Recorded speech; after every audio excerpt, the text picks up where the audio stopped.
Alright, this goes out to my brother who gave me so much crap for how many Disney songs I have on my playlist. First off, you can't tell me that you don't listen to Hercules, I Can Go the Distance, and don't feel a tad bit inspired. Second, when you want some basic life lessons, you don't tell me that you don't listen to the bare necessities on repeat. But whatever, I guess. Welcome to Yasa Tales, everyone. It is I, Yasa, from Yasa Tales, here to give you part 2 of the magical story of how I quit my last job. So last time, me and my coworker made a plan to quit. And when I left off, the last thing he said was, "We need to burn this place to the ground."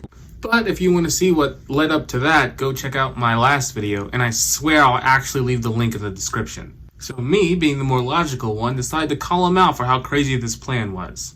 And it kind of went down like this. Hey man, I don't think we should do this. But why? Because I just don't think it's right. But give me a good reason of why this place shouldn't be destroyed. We just shouldn't. But why though? Because we get paid this week. Plus, there's this cute girl that I've been wanting to talk to, and the buildings are connected, so I don't think we should burn this place down. You mean that Asian girl with the blue highlights? Yep. Dude, she's got a boyfriend. For real? Yeah. And I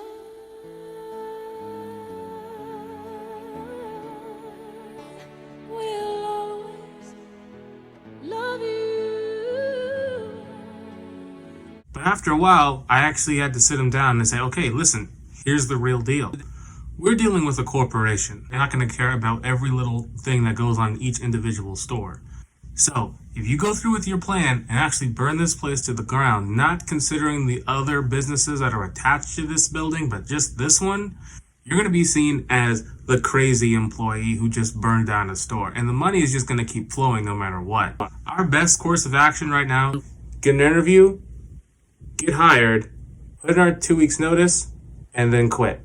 But what about the bosses? What about them? They can't stop us from quitting. But he was like, Alright, listen. We'll just split the difference. You go get the gasoline, I'll go get the matches, and some ski masks for both of us. And since I have a key to the place, we'll just unlock the door, go in, there's a special pipe, and we'll just light the match, drop it, and then boom, we'll be good.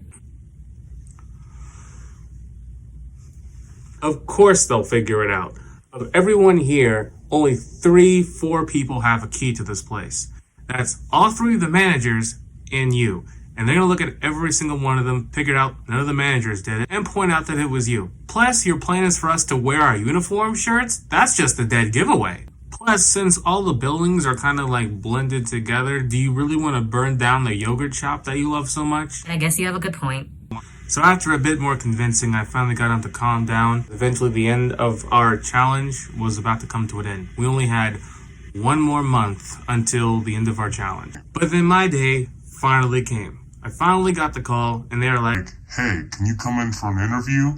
I said, are you sure you have the right number? Do you want the job or not?" Long story short, I went in for the interview, got the job, and put in my 2 weeks notice. But there was one thing. I heard the rumors, and I just needed to know if it was true. So one day, I asked them if we could talk privately, and I said, is it true? What do you mean?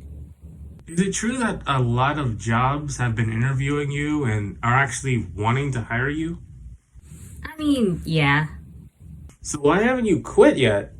I mean, do you remember our challenge? Yeah, I was just, well, I don't know. And to be clear, I wasn't trying to pressure him to quit this job if he didn't want to. Him and I both made a verbal agreement that we were actually going to do it. So we said that we keep each other accountable. I figured the 2 of us, we're both really hard workers, but I can honestly say I think he had me beat. But for some reason, he still didn't put in his 2 weeks notice and wasn't gone by now. Blew my mind. But what he said next actually threw me for a loop. So, are you gonna quit? Mm-hmm.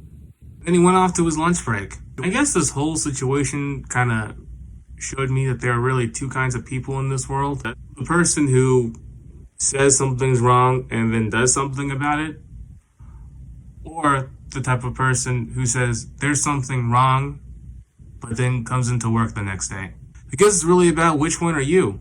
And that's going to do it for us today, ladies and gentlemen. I know this was a really simple story, but I don't know, it just kind of stuck with me over the years. I guess sometimes we take the biggest things out of the smallest details.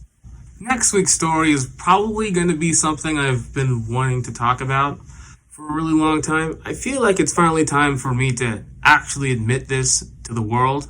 And for those of you out there who are actually wondering, Yasa, what happened to your nose? nothing, I was just being overdramatic. This is Yasa from Yasa Tales, signing off.